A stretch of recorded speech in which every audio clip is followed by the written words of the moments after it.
ನೀವು ಎಂಟ್ರಿ ಆದ ತಕ್ಷಣ ನಾನು IAS ಆಫೀಸರ್ ಗ್ರ್ಯಾಂಡ್ ಎಂಟ್ರಿ ಆಗಿದೆ ಅಂತ ಹೇಳಿ ನೀವು ಲಾಠಿ ಚಾರ್ಜ್ ಮಾಡಿಸಿದ್ರಿ, ನಿಮ್ಮನ್ನ ಎತ್ತಂಗಡಿ ಮಾಡಿಸ್ಬಿಡ್ತಾರೆ ಜನ. ಸಾರ್ವಜನಿಕ ಸೇವಕರು IAS IPS ಆಫೀಸರ್ಗಳು ಯಾವತ್ತೂ ಕೂಡ. ಇದು ಸತ್ಯ ಘಟನೆ, ಬಾಗಲಕೋಟೆಯಲ್ಲಿ ನಡೆದಿರೋದು. ಬಾಗಲಕೋಟೆ ಜಿಲ್ಲೆಯಲ್ಲಿ ಒಬ್ರು ಜಿಲ್ಲಾ ಪಂಚಾಯತ್ CEO ಮೇಡಮ್ ಅವರು ಇದ್ರು. ಸೊ ಇವ್ರು ಏನ್ ಮಾಡ್ಸಿದ್ದಾರೆ, ಎಲ್ಲರನ್ನು ಕೂಡ ಸಸ್ಪೆಂಡ್ ಮಾಡ್ಸೋಕೆ ಹೇಳಿದ್ದಾರೆ ಶಿಕ್ಷಣ ಇಲಾಖೆಯವರಿಗೆ. ಎಲ್ಲರ ಸಸ್ಪೆಂಡ್ ಆಗಿದೆ. ಇವಾಗ ಇವ್ರು ಸುಮ್ಮನೆ ಇರ್ತಾರ? 5-6 ಜನ ಶಿಕ್ಷಕರಿದ್ದಾರೆ, ಅವರೆಲ್ಲರೂ ಹೋಗ್ತಾರೆ. ಶಿಕ್ಷಕರ ಸಂಘಟನೆಗಳಿರುತ್ತೆ, ಓಕೆ, ಪ್ರಾಥಮಿಕ ಶಾಲಾ ಶಿಕ್ಷಕರ ಸಂಘಗಳು ಅಂತ ಇರುತ್ತೆ. ಎಲ್ರು ಸೇರ್ಕೊಂಡು ಬಾಗಲಕೋಟೆಯಲ್ಲಿ ಪ್ರತಿಭಟನೆ, ಫುಲ್ ಪ್ರತಿಭಟನೆ. ಯಾವ ಲೆವೆಲ್ ಪ್ರತಿಭಟನೆ ಆಯ್ತು ಅಂತ ಅಂದ್ರೆ ಜಿಲ್ಲಾ ಪಂಚಾಯತ್ CEO ಮೇಡಮ್ ಅವ್ರನ್ನ ಟ್ರಾನ್ಸ್ಫರ್ ಮಾಡ್ಲಾಯ್ತು. ಸೊ ಬಂದಾಗ ನೀವೇನ್ ಮಾಡ್ತೀರಿ, ಸಿಟ್ಟಲ್ಲಿ ಇರ್ತೀರಿ, ವರ್ಷದಿಂದ ನೋಡ್ತಾ ಇರ್ತೀರಿ, ಅವನ ವರ್ತನೆ ಚೇಂಜ್ ಆಗ್ತಾ ಇರಲ್ಲ. ಹಾಗಾಗಿ ನೀವೇನ್ ಮಾಡ್ಬಿಡ್ತೀರಿ ಅಂದ್ರೆ ಕೋಪದಲ್ಲಿ ಅವನನ್ನ ಸಿಕ್ಕಾಪಟ್ಟೆ ಬೈತೀರಿ. ಎಲ್ರೂ ಇರ್ತಾರೆ ಅವಾಗ. ಅದನ್ನ ಅವನಿಗೆ ಏನ್ ಅನ್ಸುತ್ತೆ, ಅವನಿಗೆ ಮಾನಸಿಕವಾಗಿ ಆಘಾತ ಆಗಿಬಿಡುತ್ತೆ. ಆತ ಏನ್ ಮಾಡ್ತಾನೆ, ಹೋಗಿ ಆತ್ಮಹತ್ಯೆ ಮಾಡ್ಕೊಂಡ್ ಬಿಡ್ತಾನೆ. ಸೊ ತಪ್ಪು ಮಾಡಿದ್ಯಾರು? ಅವನೇ ಅಲ್ವಾ? ನೀವೇನ್ ಮಾಡಿದಿರಿ? ಕೋಪದಿಂದ ಬೈದಿರಿ ಅಲ್ವಾ? ಸೊ ಶಿಕ್ಷೆ ಯಾರಿಗಾಗುತ್ತೆ ಇನ್ಮೇಲೆ? ನಿಮಗೆ ಅಲ್ವಾ, ಅಧಿಕಾರಿಗೇನಲ್ವಾ? ಎಸ್, ಇಷ್ಟ. ಸೊ ಹಾಗಾಗಿ ತಪ್ಪಿನೂ ಕೂಡ ನೀವು ಭಾವನಾತ್ಮಕವಾಗಿ ಮಾಡಿದ್ರೆ ಒಳ್ಳೇದ್ ಹೇಳ್ರಿ. ಕೋಪ ಬಂದಾಗ ಕಂಟ್ರೋಲ್ ಮಾಡ್ಕೊಡ್ರಿ ಎಮೋಷನ್ಸ್. ಅಧಿಕಾರಿಗಳಿಗೆ ಎಮೋಷನ್ಸ್ ತುಂಬಾ ಮುಖ್ಯ, ಯಾಕಂದ್ರೆ ರೆಸ್ಪಾನ್ಸಿಬಿಲಿಟಿ ಬಹಳ ಇರುತ್ತೆ. ರಾಜಕಾರಣಿಗಳು ಹೇಗೆ, ಅವರು 5 ವರ್ಷ ಇರ್ತಾರೆ, ಹೋಗಿ ಬಿಡ್ತಾರೆ ಅವ್ರು, ಹೌದಾ? ಬಟ್ ಅಧಿಕಾರಿಗಳು ಹಾಗಲ್ಲ, ನೀವು ಶಾಶ್ವತವಾಗಿರೋರು ಇರ್ತೀರಿ. ಎಮೋಷನ್ಸ್ ತುಂಬಾ ಮುಖ್ಯ. ಆರ್ಮಿ ಸಾಮಾನ್ಯವಾಗಿರೋದು ಯಾಕೆ, ಅವ್ರಿಗೆ ಎಂತ ಟ್ರೈನಿಂಗ್ ಆಗಿರುತ್ತೆ? ಡೈರೆಕ್ಟ್ ಶೂಟ್ ಅಂಡ್ ಸೈಟ್ ಅಷ್ಟೇ. ಅಲ್ಲಿ ಹೋರಾಟ ಮಾಡೋದು ಅಷ್ಟೇ. ಅವ್ರದ್ದು ಬಾಯಿ ಮಾತೆಲ್ಲ ಮಾತುಕತೆ ಇರಲ್ಲ. ಈ ಪಾಕಿಸ್ತಾನ ಬರ್ತಾನೆ, ಯಾಕ್ರೋ ಹಿಂಗ್ಯಾಕ್ ಮಾಡಿದ್ರಿ ನೀವು, ಹೋಗ್ರಿಪಾ, ಇದೆಲ್ಲ ಸರಿ ಇಲ್ಲ ಅಂತ ಡೈರೆಕ್ಟ್ ಏನ್ ಮಾಡೋದು, ಯುದ್ಧ ಮಾಡೋದು ಅಷ್ಟೇ ಅಲ್ಲಿ. ಆರ್ಮಿ ಅಂದ್ರೆ ಆತರ. ಬಟ್ ಇಲ್ಲಿ ಬನ್ರಿ, ಈ CRPF ನವ್ರು ಎಲ್ಲಿ ಕೆಲಸ ಮಾಡ್ತಾರೆ ಅಂದ್ರೆ ನಕ್ಸಲ್ ಏರಿಯಾಗಳಲ್ಲಿ. ನಕ್ಸಲ್ ಏರಿಯಾಗಳು ಎಲ್ಲಿರುತ್ತೆ ಅಂತ ಅಂದ್ರೆ ಕಾಡುಗಳಲ್ಲಿ. ಕಾಡುಗಳ ಪಕ್ಕದಲ್ಲಿ ಯಾರು ಇರ್ತಾರೆ, ಸಾಮಾನ್ಯ ಜನ ಇರ್ತಾರೆ. ಸಡನ್ ಆಗಿ ಆರ್ಮಿ ಆಫೀಸರ್ಗೆ ಈ ಒಂದು ಮುಖ್ಯಸ್ಥ ಸ್ಥಾನವನ್ನ ಕೊಟ್ಬಿಟ್ರೆ ಅವ್ರಿಗೆ ಎಮೋಷನ್ಸ್ ಕಡಿಮೆ. ಆರ್ಮಿ ಅವ್ರಿಗೆ ಎಮೋಷನ್ಸ್ ಕಡಿಮೆ, ಗೊತ್ತಿರ್ಲಿ. ಯಾಕೆ ಹೇಳ್ರಿ? ಎಮೋಷನ್ಸ್ ಇರುವಂತ ವ್ಯಕ್ತಿ ಇನ್ನೊಬ್ಬರನ್ನ ಕೊಲ್ಲೋಕ್ ಆಗಲ್ಲ, ಆಗತ್ತಾ? ಸಾಧ್ಯನೇ ಇಲ್ಲ. ಶಂಕರ್ ಬಿದ್ರಿ ಇವರು ಮಾಜಿ ಕರ್ನಾಟಕ ಸರ್ಕಾರದ DGP ಆಗಿದ್ರು, ಪೊಲೀಸ್ ಮುಖ್ಯಸ್ಥರಾಗಿದ್ರು, ಪ್ರಾಮಾಣಿಕ ಅಧಿಕಾರಿ, ಒಳ್ಳೆ ಅಧಿಕಾರಿ. ಇವ್ರ ಮಗಳು ಕೂಡ IAS ಅಧಿಕಾರಿ. ಇವ್ರ ಮಗಳು ಭಾರತಕ್ಕೆ ಫಸ್ಟ್ ರ್ಯಾಂಕ್ ಬಂದಿದ್ರು. TV ಗುರುಪ್ರಸಾದ್ ಅಂತ ಒಬ್ಬರು, ಇವರು IPS ಅಧಿಕಾರಿ. ಸೊ ಇವರು ಸರ್ಗಳ ಪುಸ್ತಕಗಳು ತುಂಬಾ ಚೆನ್ನಾಗಿವೆ. ನೀವು ಅಧಿಕಾರಿಗಳಾದವರು, ಅವು ಕೇಸ್ ಸ್ಟಡೀಸ್ ಇರುತ್ತೆ. ಬೆಂಗಳೂರಲ್ಲಿ ಕಳ್ಳರನ್ನ ಹಿಡಿದಿರೋದು, ಕ್ರಿಮಿನಲ್ ಕೇಸ್ಗಳನ್ನ ಸಾಲ್ವ್ ಮಾಡಿರೋ ಅಂತದ್ದೆಲ್ಲ ಓದ್ತಾ ಹೋಗ್ಬೇಕು. ಸೊ ಎನ್ಕೌಂಟರ್ಗಳು ಅಷ್ಟು ಸೂಕ್ತ ಅಲ್ಲ, ಗೊತ್ತಿರಲಿ ನಿಮಗೆ. ಎನ್ಕೌಂಟರ್ ನಾವು ಹೇಳುವಾಗ ಹೇಳ್ತೀವಿ, ಅಧಿಕಾರಿ ಖಡಕ್ ಅಧಿಕಾರಿ ಎನ್ಕೌಂಟರ್ ಮಾಡಿದ್ರು ಅಂತ. ಬಟ್ ಇವತ್ತಿನ ಕಾಲದಲ್ಲಿ ಎನ್ಕೌಂಟರ್ಗಳು ಆಗಿದೆ ಅಂತ ಅಂದ್ರೆ ಅದ್ರ ಬ್ಯಾಕ್ಗ್ರೌಂಡ್ ಕೂಡ ಚೆಕಿಂಗ್ ಆಗ್ಬೇಕು. ಏನ್ ಮಾಡೋ ಸಾಧ್ಯತೆ ಇರುತ್ತೆ. ಇದನ್ನ ಯಾವನೋ ಒಬ್ಬ ದೊಡ್ಡ ರಾಜಕಾರಣಿಯೇ 4 ಜನ ಬಲಗೈ ಬಂಟ್ರಿ ಇದನ್ನ ಮಾಡಿದಾಗ ಬೇರೆಯವರನ್ನ ಎಳ್ಕೊಂಡು ಹೋಗಿ ಏನ್ ಮಾಡೋ ಚಾನ್ಸಸ್ ಇರುತ್ತೆ, ಪೊಲೀಸರು ಕೊಲ್ಲೋ ಚಾನ್ಸಸ್ ಇರುತ್ತೆ. ಕಾಂತಾರ ಸಿನಿಮಾದಲ್ಲಿ ಏನ್ ನೋಡಿದಾರಂತ ಅಂದ್ರೆ, ಏನ್ ನೋಡಿದಾರೆ ಹೇಳ್ರಿ? ದೈವಾನ ನೋಡಿದಾರಲ್ವಾ? ಬಟ್ ಆಕ್ಚುಲಿ ಅಲ್ಲಿ ಪ್ರಬುದ್ಧರು ಏನ್ ನೋಡ್ತಾರಂತ ಅಂದ್ರೆ ಜಾತಿ ವ್ಯವಸ್ಥೆನ ನೋಡ್ತಾರೆ. ಅಬ್ಸರ್ವ್ ಮಾಡಿದಿರಿ ನೀವು? ಅಲ್ಲಿ ರಿಷಬ್ ಶೆಟ್ಟಿ ಮೊದಲು ಆ ಶ್ರೀಮಂತರ ಮನೆ ಒಳಗಡೆ ಹೋಗಕ್ ಅವಕಾಶ ಇರತ್ತಾ? ಇರಲ್ಲ. ಆದ್ರೆ ಕೊನೆಗಾತ ಏನ್ ಮಾಡ್ತಾನೆ, ಅಲ್ಲಿ ಹೋಗ್ತಾನೆ. ಯಾಕೆ? ಇವ್ರು ಕೊಂದಿರ್ತಾರ ಅವರನ್ನು. ಕೆಲವೊಂದ್ ಬಾರಿ ಓರಲ್, ಬಾಯಿ ಮಾತಿಂದ, ಕೆಲವೊಂದ್ ಬಾರಿ ರಿಟರ್ನ್ ಸ್ಟೇಟ್ಮೆಂಟ್ ಗಳಿಂದ, ಕೆಲವೊಂದ್ ಬಾರಿ ಅಪೀಲ್ಸ್, ಮನವಿ ಕೂಡ ಮಾಡ್ಕೊಳುತ್ತೆ RBI. ಕೆಲವೊಂದ್ ಬಾರಿ ಗೈಡ್ಲೈನ್ಸ್ ಕೊಡುತ್ತೆ, ಕೆಲವೊಂದ್ ಬಾರಿ ವಾರ್ನಿಂಗ್ಸ್ ಕೊಡುತ್ತೆ. ನೆನ್ಪಿಟ್ಕೊಳ್ರಿ, ನೀವು ಮುಂದೆ ಆಫೀಸರ್ಸ್ ಆಗ್ತಿರಲ್ಲ, ನೀವು ಕೂಡ ನಿಮ್ಮ ಆಫೀಸಲ್ಲಿ ಕೆಲಸ ಮಾಡೋರ್ಗೆ ಅಥವಾ ಹೊರಗಿನ ಜನ ಇರ್ತಾರಲ್ಲ, ಪ್ರತಿಭಟನೆ ಮಾಡ್ತಿರ್ತಾರೆ, ಅಂತವ್ರಿಗೆ ಈ ತರದ ಕ್ರಮಗಳನ್ನೇ ಕೈಗೊಳ್ಳಬೇಕು. ನೀವು ಎಂಟ್ರಿ ಆದ ತಕ್ಷಣ ನಾನು IAS ಆಫೀಸರ್ ಗ್ರ್ಯಾಂಡ್ ಎಂಟ್ರಿ ಆಗಿದೆ ಅಂತ ಹೇಳಿ ನೀವು ಲಾಠಿ ಚಾರ್ಜ್ ಮಾಡಿಸಿದ್ರಿ, ನಿಮ್ಮನ್ನ ಎತ್ತಂಗಡಿ ಮಾಡಿಸ್ಬಿಡ್ತಾರೆ ಜನ. ಸಾರ್ವಜನಿಕ ಸೇವಕರು IAS IPS ಆಫೀಸರ್ಗಳು ಯಾವತ್ತೂ ಕೂಡ ನೋಡ್ರಿ ಹಂತಗಳಿಗೆ. ಆಕ್ಚುಲಿ ನನಗೆ ನಮ್ಮ ಫಾದರ್ ಅವ್ರು ಹೇಳಿರೋದು. ಅವ್ರು ಏನ್ ಹೇಳಿದ್ರು ಅಂದ್ರೆ, ಈಗ ಮನೇನೆ ಬೇರೆ, ಸ್ನೇಹನೇ ಬೇರೆ, ಉದ್ಯೋಗನೇ ಬೇರೆ. ಹೇಗಿರುತ್ತೆ? ಹೊರಗಿನ ಕೆಲಸ ಅಂದಾಗ ಎಲ್ಲರಿಗೂ ಅವ್ರವ್ರದೇ ಆದಂತ ಒತ್ತಡ ಇರುತ್ತೋ ಇಲ್ವೋ? ಇರುತ್ತೆ. ಸರಿ, ಈಗ ಏನಾಗುತ್ತೆ ನೋಡ್ರಿ. ಇದು ಸತ್ಯ ಘಟನೆ, ಬಾಗಲಕೋಟೆಯಲ್ಲಿ ನಡೆದಿರೋದು. ಬಾಗಲಕೋಟೆ ಜಿಲ್ಲೆಯಲ್ಲಿ ಒಬ್ರು ಜಿಲ್ಲಾ ಪಂಚಾಯತ್ CEO ಮೇಡಮ್ ಅವರು ಇದ್ರು. ತುಂಬಾ ಸ್ಟ್ರಿಕ್ಟ್ ಮೇಡಮ್, ತುಂಬಾ ಪ್ರಾಮಾಣಿಕ ಮೇಡಮ್. ಹೌದು, ಅವ್ರು ಒಂದ್ಸಾರಿ ಏನ್ ಮಾಡ್ತಾ ಇದ್ರು ಅಂತ ಅಂದ್ರೆ, ಸರ್ಕಾರಿ ಶಾಲೆಗಳನ್ನ ವಿಸಿಟ್ ಮಾಡ್ತಾ ಇದ್ರು. ಓಕೆ, ಒಂದು ಊರಿಗೆ ಹೋಗಿದ್ದಾರೆ, ಒಂದ್ಸಾರಿ ಅಲ್ಲಿ ಸರ್ಕಾರಿ ಶಾಲೆ ಹೋಗಿದ್ದಾರೆ. ಆ ಸರ್ಕಾರಿ ಶಾಲೆಯಲ್ಲಿ ಒಂದು 2-3 ಗಂಟೆ ಅವ್ರು ವೇಟ್ ಮಾಡಿದ್ದಾರೆ. ಅಲ್ಲಿ ಯಾರು ಬಂದಿಲ್ಲ, ಶಿಕ್ಷಕರಿಗೆ ಒಬ್ರು ಇಲ್ಲ ಆ ಶಾಲೆಯಲ್ಲಿ. ವಿಚಿತ್ರ ಅಂದ್ರೆ ಅವತ್ತೇ ಆ ಊರಲ್ಲಿ ಒಂದು ಫಂಕ್ಷನ್ ನಡೀತಾ ಇದೆ. ಆ ಫಂಕ್ಷನ್ ಎಲ್ರು ಹೋಗಿದ್ದಾರೆ. ಓಕೆ, ಸೊ ಇವ್ರಿಗೆ ಏನ್ ಅನ್ಸಿದೆ, ಇವರು ಈ ತರ ಮಾಡಿದಾರೆ ಅಂದ್ರೆ ಇವತ್ತು ಡೈಲಿ ಇವ್ರು ಇದೇ ತರ ಮಾಡ್ತಾರೆ ಅಂತ ಇವ್ರಿಗೆ ಅನ್ಸಿದೆ. ಯಾರಿಗೆ? ಜಿಲ್ಲಾ ಪಂಚಾಯತ್ CEO ಮೇಡಮ್ ಅವರಿಗೆ. ಸೊ ಇವ್ರು ಏನ್ ಮಾಡ್ಸಿದ್ದಾರೆ, ಎಲ್ಲರನ್ನು ಕೂಡ ಸಸ್ಪೆಂಡ್ ಮಾಡ್ಸೋಕೆ ಹೇಳಿದ್ದಾರೆ ಶಿಕ್ಷಣ ಇಲಾಖೆಯವರಿಗೆ. ಎಲ್ಲರ ಸಸ್ಪೆಂಡ್ ಆಗಿದೆ. ಇವಾಗ ಇವ್ರು ಸುಮ್ಮನೆ ಇರ್ತಾರ? 5-6 ಜನ ಶಿಕ್ಷಕರಿದ್ದಾರೆ, ಅವರೆಲ್ಲರೂ ಹೋಗ್ತಾರೆ. ಶಿಕ್ಷಕರ ಸಂಘಟನೆಗಳಿರುತ್ತೆ, ಓಕೆ, ಪ್ರಾಥಮಿಕ ಶಾಲಾ ಶಿಕ್ಷಕರ ಸಂಘಗಳು ಅಂತ ಇರುತ್ತೆ. ಎಲ್ರು ಸೇರ್ಕೊಂಡು ಬಾಗಲಕೋಟೆಯಲ್ಲಿ ಪ್ರತಿಭಟನೆ, ಫುಲ್ ಪ್ರತಿಭಟನೆ. ಯಾವ ಲೆವೆಲ್ ಪ್ರತಿಭಟನೆ ಆಯ್ತು ಅಂತ ಅಂದ್ರೆ ಜಿಲ್ಲಾ ಪಂಚಾಯತ್ CEO ಮೇಡಮ್ ಅವ್ರನ್ನ ಟ್ರಾನ್ಸ್ಫರ್ ಮಾಡ್ಲಾಯ್ತು. ಹೌದಾ? ಯಾಕಾಯ್ತು ಇಲ್ಲಿ ಹೇಳ್ತೀನಿ ನೋಡ್ರಿ. ಫಸ್ಟ್ ಯಾವತ್ತೂ ಒಂದ್ ಮಾತಿರತ್ತೆ, ಏನ್ ಹೇಳ್ರಿ, ಪ್ರತ್ಯಕ್ಷ ಕಂಡರು ಪ್ರಮಾಣಿಸಿ ನೋಡ್ಬೇಕು. ಗಡಿಬಿಡಿ ಮಾಡಬಾರ್ದು. ಆಫೀಸರ್ಸ್ ಅಂತೂ ಅಪ್ಪಿತಪ್ಪಿನೂ ಗಡಿಬಿಡಿ ಮಾಡಬಾರ್ದು. ಮತ್ತೆ ಯಾವತ್ತು ಎಮೋಷನಲ್ ಅಲ್ಲಿ ನೀವು ನಿರ್ಧಾರ ತಗೊಳ್ಬಾರ್ದು. ಅದ್ರಲ್ಲೂ ಕೋಪದಲ್ಲಿ ಎಮೋಷನ್ ಮೇಲೆ ನೀವು ನಿರ್ಧಾರ ತಗೊಂಡ್ರೆ ತುಂಬಾ ತೊಂದರೆ ಆಗುತ್ತೆ. ಈ ಉದಾಹರಣೆಗೆ ಏನಾಗಿದೆ ಅನ್ಕೊಳ್ಳೋಣ, ನಿಮ್ಮ ಆಫೀಸ್ ಅಲ್ಲಿ ಒಬ್ಬ ವ್ಯಕ್ತಿ ಇದಾನೆ ಅನ್ಕೊಡ್ರಿ, ಆತ ಏನಿದಾನೆ, ಡ್ರಿಂಕರ್ ಇದಾನೆ ಅನ್ಕೊಡ್ರಿ. ಕುಡಿತಾನೆ, ಸರಿಯಾಗಿ ಕೆಲಸ ಮಾಡಲ್ಲ, ಪ್ಯೂನ್ ಆಗಿ ಕೆಲಸ ಮಾಡ್ತಾ ಇದ್ದಾನೆ, ಸರಿಯಾಗಿ ಕೆಲಸ ಮಾಡ್ತಾ ಇಲ್ಲ, ನಿಮ್ಗೆ ಅವನ ಮೇಲೆ ಸಿಟ್ಟಿದೆ, ನೀವು ಬಹಳ ಸಾರಿ ಅವ್ನು ಹೇಳಿದ್ರಿ ಕೇಳ್ತಾ ಇಲ್ಲ. ಸೊ ಏನಾಯ್ತು ಅಂತ ಅಂದ್ರೆ, ಒಂದ್ಸಾರಿ ಆತ ತುಂಬಾ ತಡ ಮಾಡಿ ಬರ್ತಾನೆ, ನೀವೇನೋ ಒಂದು ಅರ್ಜೆಂಟ್ ಇಂಪಾರ್ಟೆಂಟ್ ಕೆಲಸ ಹೇಳಿರ್ತೀರಿ, ಆತ ಮರ್ತಿದ್ದಾನೆ. ಸೊ ಬಂದಾಗ ನೀವೇನ್ ಮಾಡ್ತೀರಿ, ಸಿಟ್ಟಲ್ಲಿ ಇರ್ತೀರಿ, ವರ್ಷದಿಂದ ನೋಡ್ತಾ ಇರ್ತೀರಿ, ಅವ್ನ ವರ್ತನೆ ಚೇಂಜ್ ಆಗ್ತಾ ಇರಲ್ಲ. ಹಾಗಾಗಿ ನೀವೇನ್ ಮಾಡ್ಬಿಡ್ತೀರಿ ಅಂದ್ರೆ, ಕೋಪದಲ್ಲಿ ಅವನನ್ನ ಸಿಕ್ಕಾಪಟ್ಟೆ ಬೈತೀರಿ, ಎಲ್ರೂ ಇರ್ತಾರೆ ಅವಾಗ. ಅದನ್ನ ಅವ್ನಿಗೆ ಏನ್ ಅನ್ಸುತ್ತೆ, ಅವನಿಗೆ ಮಾನಸಿಕವಾಗಿ ಆಘಾತ ಆಗಿಬಿಡುತ್ತೆ. ಆತ ಏನ್ ಮಾಡ್ತಾನೆ, ಹೋಗಿ ಆತ್ಮಹತ್ಯೆ ಮಾಡ್ಕೊಂಡ್ ಬಿಡ್ತಾನೆ. ಸೊ ತಪ್ಪು ಮಾಡಿದ್ಯಾರು? ಅವನೇ ಅಲ್ವಾ? ನೀವೇನ್ ಮಾಡಿದಿರಿ, ಕೋಪದಿಂದ ಬೈದಿರಿ ಅಲ್ವಾ? ಸೊ ಶಿಕ್ಷೆ ಯಾರಿಗಾಗುತ್ತೆ ಇನ್ಮೇಲೆ? ನಿಮಗೆ ಅಲ್ವಾ, ಅಧಿಕಾರಿಗಳಲ್ಲೋ? ಎಸ್, ಇಷ್ಟ. ಸೊ ಹಾಗಾಗಿ ಅಪ್ಪಿತಪ್ಪಿನೂ ಕೂಡ ನೀವು ಭಾವನಾತ್ಮಕವಾಗಿ ಮಾಡಿದ್ರೆ ಒಳ್ಳೇದ್ ಹೇಳ್ರಿ. ಕೋಪ ಬಂದಾಗ ಕಂಟ್ರೋಲ್ ಮಾಡ್ಕೊಳ್ರಿ ಎಮೋಷನ್ಸ್. ಅಧಿಕಾರಿಗಳಿಗೆ ಎಮೋಷನ್ಸ್ ತುಂಬಾ ಮುಖ್ಯ, ಯಾಕಂದ್ರೆ ರೆಸ್ಪಾನ್ಸಿಬಿಲಿಟಿ ಬಹಳ ಇರುತ್ತೆ. ರಾಜಕಾರಣಿಗಳು ಹೇಗೆ, ಅವರು 5 ವರ್ಷ ಇರ್ತಾರೆ, ಹೋಗ್ಬಿಡ್ತಾರೆ ಅವ್ರು, ಹೌದಾ? ಬಟ್ ಅಧಿಕಾರಿಗಳು ಹಾಗಲ್ಲ, ನೀವು ಶಾಶ್ವತವಾಗಿರೋರು ಇರ್ತೀರಿ. ಎಮೋಷನ್ಸ್ ತುಂಬಾ ಮುಖ್ಯ. ಇದಕ್ಕೂ ಒಂದು ಪಾಯಿಂಟ್ ಹೇಳ್ತೀನಿ ನಾನು ನಿಮಗೆ. ಹೇಗಿರುತ್ತೆ ನೋಡ್ರಿ, ಈಗ ನೀವ್ ಅನ್ಕೊಳ್ಬಹುದು, ನಮಗೆಲ್ಲ ಹೇಗೆ ಇಷ್ಟು ಗೊತ್ತು, 8 ವರ್ಷದಿಂದ UPSC ಗೊತ್ತಾ ಇದೆ ನಾನು, ಹೀಗಾಗಿ ಒಂದ್ಕೊಂದು ಲಿಂಕ್ ಆಗುತ್ತೆ. ನಮ್ದು CRPF ಅಂತ ಒಂದು ಬರುತ್ತೆ. ಏನದು? Central reserved police force.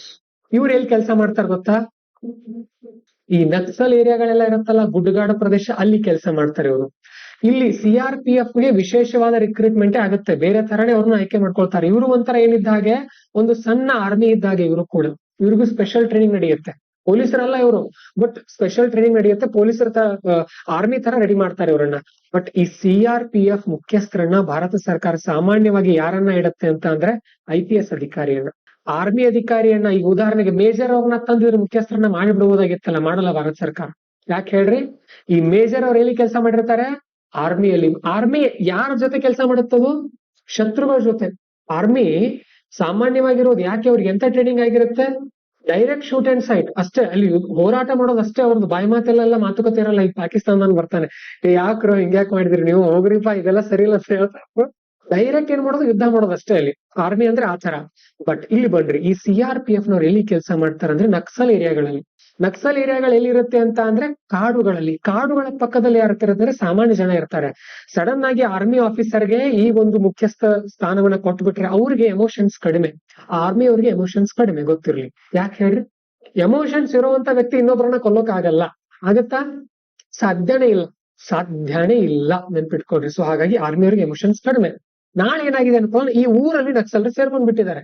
ಆ ಸಾಮಾನ್ಯ ಜನರು ಇದಾರೆ, ನಕ್ಸಲರು ಕೂಡ ಇದಾರೆ. ಈಗ ಆರ್ಮಿ ಆಫೀಸರ್ ಇದ್ರೆ ಏನ್ ಹೇಳ್ಬಿಡ್ತಾರೆ, ಏನಾಗತ್ತಾಗ್ಲಿ ನಮ್ಮೂರ್ ಹೋಗೋರು ಹೋಗ್ಲಿ, ಬಂದ್ ಬಿಡ್ರಿ ಅವ್ರಂತ ಹೇಳ್ಬಿಡ್ತಾರೆ. ಅವ್ ಹೌದಲ್ವಾ? ಅದೇ ಒಬ್ಬ IPS ಆಫೀಸರ್ ಇದ್ರೆ ಇವ್ರಿಗೆ ಯಾವ ತರ ತರಬೇತಿ ಆಗಿರುತ್ತೆ? ಎಮೋಷನಲ್ ಟ್ರೈನಿಂಗ್ ಕೂಡ ಆಗಿರುತ್ತೆ. ನೀವು ಪೊಲೀಸರನ್ನ ನೋಡ್ರಿ, ಪೊಲೀಸರಿಗೂ ಆರ್ಮಿಯವ್ರಿಗೂ ಏನ್ ವ್ಯತ್ಯಾಸ ಅಂದ್ರೆ, ಪೊಲೀಸರದು ಹಂತವಾದಂತ ಸ್ಟೆಪ್ಗಳಿರುತ್ತೆ. ಡೈರೆಕ್ಟ್ ಪೊಲೀಸರು ಶೂಟ್ ಮಾಡಲ್ಲ, ಮೊದಲು ಅವರು ಬಾಯಿ ಮಾತಲ್ಲಿ ಹೇಳ್ತಾರೆ, ಆಮೇಲೆ ಲಾಠಿ ಚಾರ್ಜ್ ಮಾಡ್ತಾರೆ, ಆಮೇಲೆ ಇದು ಏನ್ ಸಿಡಿಸ್ತಾರದು, ಅಶ್ರುವಾಯು ಅಂತ ಕರಿತೀವಲ್ಲ, ಗ್ಯಾಸ್. ಎಂತ ಗ್ಯಾಸ್ ಅದು?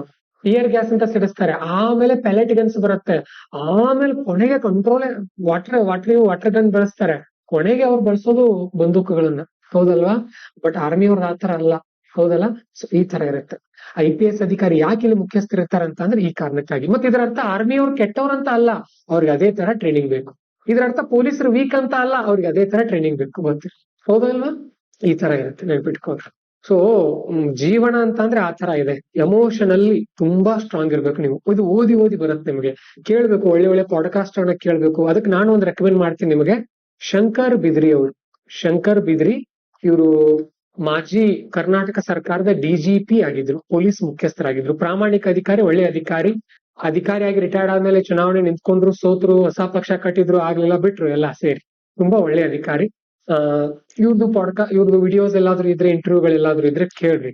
ಓಕೆ, ಇವ್ರ ಬಗ್ಗೆನೇ ನಾನು ಯಾಕೆ ಹೇಳ್ತಾ ಇದ್ದೀನಿ ಅಂತ ಅಂದ್ರೆ, ಇವ್ರದ್ದು ತುಂಬಾ ಬಡ ಕುಟುಂಬ. ನಮ್ಮ ಬಹುಶಃ ಅಥಣಿ ಸೈಡ್ ಅವ್ರು ಎಲ್ಲ, ಈ ಕಡೆ ಬೆಳಗಾವಿ ಜಿಲ್ಲೆನೋ ಬಾಗಲಕೋಟೆ ಜಿಲ್ಲೆಯವರು ಇದ್ದಾರೆ. ಇವರು ತುಂಬಾ ಬಡ ಕುಟುಂಬ, ಮನೆಯಲ್ಲಿ ಎಲ್ಲ ಕೆಲಸ ಮಾಡ್ಕೊಂಡು ಇರ್ತಾರೆ. ಏನ್ ಮಾಡಿದ್ರು ಅಂತ ಅಂದ್ರೆ, ಜಸ್ಟ್ ಒಂದು ಡಿಪಾರ್ಟ್ಮೆಂಟ್ ಸೇರ್ಕೊಳ್ತಾರೆ ಇವರು. Post department and BSNL department ಗೊತ್ತಿಲ್ಲ ನನಗೆ. ತುಂಬಾ ಸಣ್ಣ ಪೋಸ್ಟ್ ಸೇರ್ಕೊಳ್ತಾರೆ. ಅಲ್ಲಿ ಇವರ ನಾಲೆಜ್ ಅನ್ನ ನೋಡಿದಂತ ಒಬ್ರು ಅಧಿಕಾರಿ ಹೇಳ್ತಾರಂತೆ, ಏನು ನೀನು ತುಂಬಾ ಇಂಟೆಲಿಜೆಂಟ್ ಇದೆಯಾ, ಇಲ್ಲೇ ಕೆಲಸ ಮಾಡ್ತಾ ಇದೀಯಾ, ಹೋಗು IAS IPS ಎಕ್ಸಾಮ್ ಬರಿ, ನೀನು ಪಾಸ್ ಆಗಿ ಹೋಗ್ತೀಯ ಅಂತ ಹೇಳಿದ್ರಂತೆ. ಸೊ ಅವಾಗ IAS ಎಕ್ಸಾಮ್ ಬರೀತಾರೆ.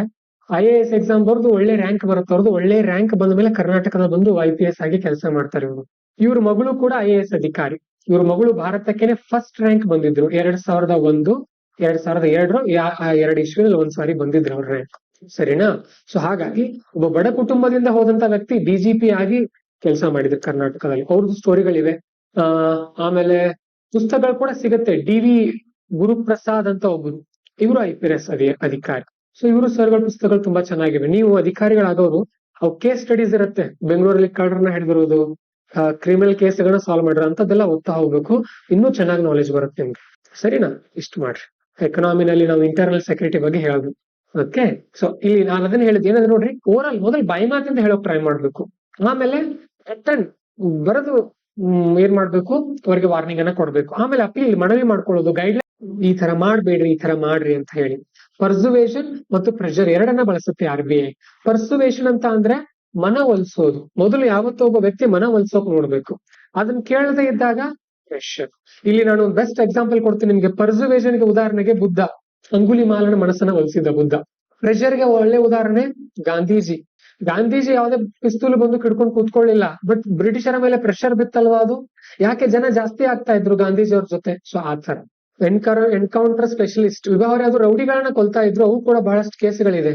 ಇನ್ಸ್ಪೆಕ್ಟರ್ ದಯಾನಾಯಕ್ ಅಂತ ಒಬ್ರು, ಇನ್ಸ್ಪೆಕ್ಟರ್ ದಯಾನಾಯಕ್ ಅಂತ ಹೇಳಿ ಮುಂಬೈನಲ್ಲಿ, ಇವ್ರ ಮೇಲೆ ಮೂವಿ ಕೂಡ ಬಂದಿತ್ತು ಹಿಂದು. ಬಹಳಷ್ಟು ಜನರನ್ನ ಎನ್ಕೌಂಟರ್ ಮಾಡಿದ್ರು ಇವರು. ಆಕ್ಚುಲಿ ಎನ್ಕೌಂಟರ್ ಗಳು ಅಷ್ಟು ಸೂಕ್ತ ಅಲ್ಲ, ಗೊತ್ತಿರಲಿ ನಿಮಗೆ. ಎನ್ಕೌಂಟರ್ ನಾವು ಹೇಳುವಾಗ ಹೇಳ್ತೀವಿ ಅಧಿಕಾರಿ, ಖಡಕ್ ಅಧಿಕಾರಿ ಎನ್ಕೌಂಟರ್ ಮಾಡಿದ್ರು ಅಂತ. ಬಟ್ ಇವತ್ತಿನ ಕಾಲದಲ್ಲಿ ಎನ್ಕೌಂಟರ್ ಗಳು ಆಗಿದೆ ಅಂತ ಅಂದ್ರೆ ಅದ್ರ ಬ್ಯಾಕ್ ಗ್ರೌಂಡ್ ಕೂಡ ಚೆಕಿಂಗ್ ಆಗ್ಬೇಕು. ಏನಾಗುತ್ತೆ ಹೇಳ್ತೀನಿ ಕೇಳಿ ಒಂದೊಂದ್ಸಾರಿ ಸಮಸ್ಯೆಗಳು. ಈಗ ನಾವು ನೋಡ್ತಿರ್ತೀವಿ, ಈಗ ಹೈದರಾಬಾದ್ ಅಲ್ಲೇ ಒಂದು ರೇಪ್ ಆಗಿತ್ತು. ಟೋಲ್ ಸಮೀಪ ಒಬ್ರು ಹೆಣ್ಮಗಳು ಇರ್ತಾರೆ, ಅವ್ರನ್ನ ಒಂದು 4 ಜನ ಕರ್ಕೊಂಡೋಗಿ ರೇಪ್ ಮಾಡಿ ಅವರನ್ನ ಸುಟ್ಟು ಕೊಂದಿದ್ರು. ಸೊ ಪೊಲೀಸ್ ಅಧಿಕಾರಿಗಳು ಹೈದರಾಬಾದ್ನವರು ಇವರನ್ನ ಅರೆಸ್ಟ್ ಮಾಡ್ತಾರೆ. ಅರೆಸ್ಟ್ ಮಾಡಿ ಆ ಜಾಗಕ್ಕೆ ಕರ್ಕೊಂಡು ಹೋಗಿ ಅಲ್ಲಿ ಅವರನ್ನ ಎನ್ಕೌಂಟರ್ ಮಾಡ್ತಾರೆ. ಏನ್ ಹೇಳ್ತಾರೆ, ಅವ್ರು ತಪ್ಸ್ಕೊಂಡು ಹೊರಟಿದ್ರು, ಹಾಗಾಗಿ ನಾವು ಅವ್ರನ್ನ ಶೂಟ್ ಮಾಡ್ಬೇಕಾಯ್ತು ಅಂತ ಹೇಳ್ತಾರೆ. ಓಕೆ, ಆ ಅಧಿಕಾರಿನ ಹುಬ್ಬಳ್ಳಿಯವರೇ, ಸಜ್ಜನ್ ಅಂತ ಹೇಳಿ IPS ಅಧಿಕಾರಿ ಅವ್ರ ನೇತೃತ್ವದಲ್ಲಿ ಆಗಿರುವಂತ ಒಂದು ಘಟನೆ ಇದು.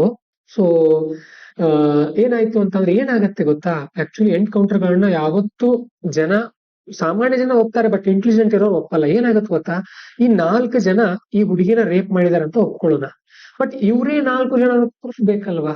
ಪ್ರೂಫ್ ಬೇಕೋ ಬೇಡವೋ? ಏನ್ ಮಾಡೋ ಸಾಧ್ಯತೆ ಇರುತ್ತೆ? ಇದನ್ನ ಯಾವನೋ ಒಬ್ಬ ದೊಡ್ಡ ರಾಜಕಾರಣಿಯ 4 ಜನ ಬಲಗೈ ಬಂಟ್ರು ಇದನ್ನ ಮಾಡಿದಾಗ ಬೇರೆಯವರನ್ನ ಎಳ್ಕೊಂಡು ಹೋಗಿ ಏನ್ ಮಾಡೋ ಚಾನ್ಸಸ್ ಇರುತ್ತೆ, ಪೊಲೀಸರು ಕೊಲ್ಲೋ ಚಾನ್ಸಸ್ ಇರುತ್ತೆ. ಇದಕ್ಕೊಂದು ಬೆಸ್ಟ್ ಎಕ್ಸಾಂಪಲ್ ಅಂತ ಅಂದ್ರೆ ಇತ್ತೀಚೆಗೆ ಒಂದು ಮೂವಿ ನೋಡಿದೆ ನಾನು. ಸೊ ಅಲ್ಲಿ ಏನಾಗಿರುತ್ತೆ ಅಂತ ಅಂದ್ರೆ, ಜಾತಿ ತಾರತಮ್ಯ ಇರುತ್ತೆ ಶಾಲೆಯಲ್ಲಿ, ಕಾಲೇಜಲ್ಲಿ ಏನಿರುತ್ತೆ ಅಂತ ಅಂದ್ರೆ, ಹೈ ಕಾಸ್ಟ್ ನ ಟೀಚರ್ PhD ಮಾಡುವಂತಹ ಒಬ್ಬ ವಿದ್ಯಾರ್ಥಿನಿ ಇರ್ತಾಳೆ, ಹೆಣ್ಮಗಳು. ಇವಳಿಗೆ ಒಳ್ಳೆ ಮಾರ್ಕ್ಸ್ ಕೊಡ್ತಾ ಇರೋದಿಲ್ಲ.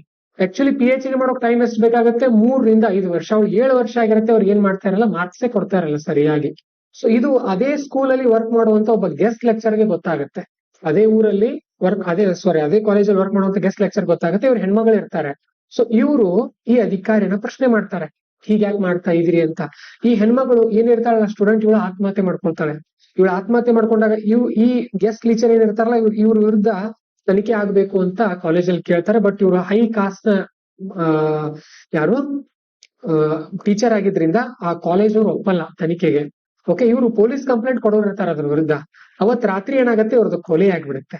ಅವತ್ ರಾತ್ರಿ ಟೀಚರ್ದು ಕೊಲೆ ಆಗ್ಬಿಡುತ್ತೆ. ಪೊಲೀಸರು ಏನ್ ತಿಳ್ಕೊಳ್ತಾರೆ, ಇದನ್ನ ಒಂದು ರೇಪ್ ಅಂಡ್ ಮರ್ಡರ್ ಅಂತ ಕನ್ಸಿಡರ್ ಮಾಡ್ತಾರೆ.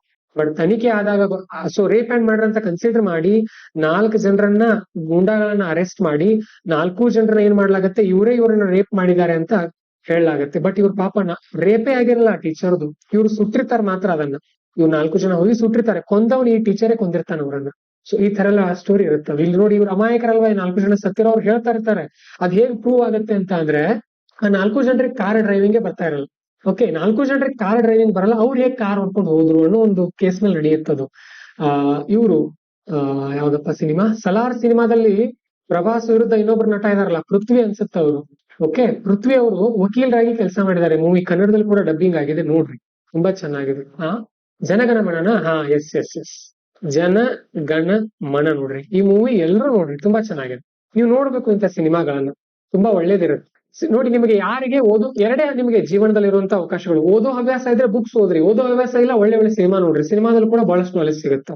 3 ಅವರ್ ಅಲ್ಲಿ ನಿಮಗೆ ಈ ಸಿಸ್ಟಮ್ ಯಾವ ತರ ವರ್ಕ್ ಆಗುತ್ತೆ ಅಂತ ಗೊತ್ತಾಗುತ್ತೆ. ಓಕೆ, ಸೊ ಎಲ್ರು ಕಾಂತಾರ ಸಿನಿಮಾದಲ್ಲಿ ಏನ್ ನೋಡಿದಾರಂತ ಅಂದ್ರೆ, ಏನ್ ನೋಡಿದಾರೆ ಹೇಳ್ರಿ? ದೈವಾನ ನೋಡಿದಾರಲ್ವಾ?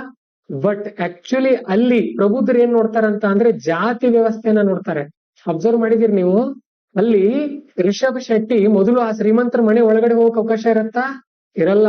ಆದ್ರೆ ಕೊನೆಗಾತ ಏನ್ ಮಾಡ್ತಾನೆ, ಅಲ್ಲಿ ಹೋಗ್ತಾನೆ. ಯಾಕೆ? ಇವ್ರು ಕೊಂದಿರ್ತಾರ ಅವರನ್ನು. ಸೊ ಈ ತರ ಎಲ್ಲ ಇರತ್ತೆ. ನೀವು ಅಬ್ಸರ್ವ್ ಮಾಡ್ಬೇಕು. ನೀವು ಯಾವ ತರ ಇರಬೇಕು ಅಂತ ಅಂದ್ರೆ ಮೆಂಟಲಿ ಅದು ನಿಮಗೆ ಗೊತ್ತಿಲ್ಲದೆ. ಆದ್ರೆ ಒಂದೇನು, ಈ ತರ ನೀವು ಥಿಂಕ್ ಮಾಡೋಕ್ ಸ್ಟಾರ್ಟ್ ಮಾಡಿದಾಗ ಎಂಜಾಯ್ಮೆಂಟ್ ಸಿಗಲ್ಲ. ಇದು ಮಾತ್ರ ಸತ್ಯ. ನಿಮ್ಗೆ ಎಂಜಾಯ್ಮೆಂಟ್ ಎಲ್ಲಿ ಸಿಗುತ್ತೆ ಅಂತಂದ್ರೆ ಆತರ ಥಿಂಕ್ ಮಾಡ್ತಾ ಇದ್ರಿ ಅಂತ ಸಿಗುತ್ತೆ ಅಷ್ಟೇ. ನಾರ್ಮಲ್ ಅದೇನಾಗತ್ತಂದ್ರೆ ಐಕ್ಯೂ ಲೆವೆಲ್ ಹೆಚ್ಚಾಗಿಬಿಡುತ್ತೆ. ಐಕ್ಯೂ ಲೆವೆಲ್ ಹೆಚ್ಚಾದಾಗ ಸಾಮಾನ್ಯ ಖುಷಿಗಳು ನಿಮಗೆ ಖುಷಿ ಕೊಡಲ್ಲ. ಓಕೆ, ಆತರ ಇರುತ್ತೆ.